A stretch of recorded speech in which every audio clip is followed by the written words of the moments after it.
Հարգելի հայրենակիցներ,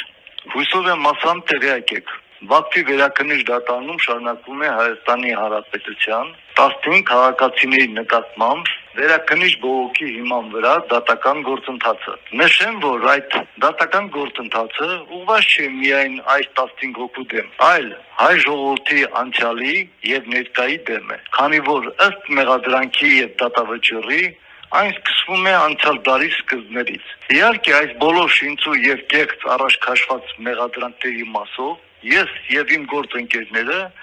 դատարանում շարունակում ենք մեր արդար պայքարը,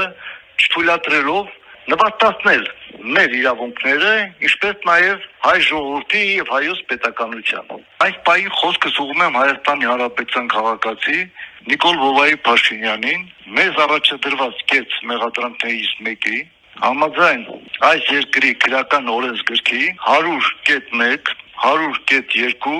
հոդվածների մասով, ըստ որի 2020 թվականի սեպտեմբերին ագրեսիվ պատերազմի պլանավորման, նախապատրաստման եւ վարման ձևակերպումով, չնայած մեր բերած բոլոր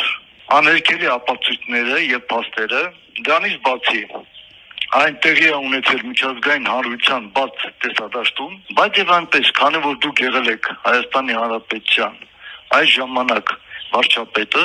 եւ միաժամանակ գերագույն հրամանատարը, ես պատերազմի պլանավորումը սկսում հենց այդ օղակից։ Հորդորում եմ կոնկրետ այդ մեղադրանքների մասով հանրային ներկայացնել ձեր դիրքորոշումը։ Հակառակ չարձագանքելու դեպքում կնշանակի, որ համաձայն եք կեղծ առաջ քաշված մեղադրանքների։ Դրանովից մեղսակի դարձնելով ոչ միայն ձեզ, այլև ողջ հայ ժողովրդին։ Հույսով եմ, նախկինում ձեր գլխարկների վրայի անվանումը չի կորել։ Դրանից բացի, ակնկալում եմ իմանալ մեր այստեղ գտնվողների կարգավիճակը ըստ Հայաստանի Հանրապետության պետական դիրքորոշման։ Ցավալի է նաև այստեղ գտնվողները չեն զգում Հայաստանի Հանրապետության շունչը, բայց ինչ արած, իրականությունը սա է։ Ժամանակի ուղղության պատճառով ես այսքանը կխոսեմ առայժմ։ Ձեր հետ կիսվեց Դավիթ Մանուկյանը։ Հարգելի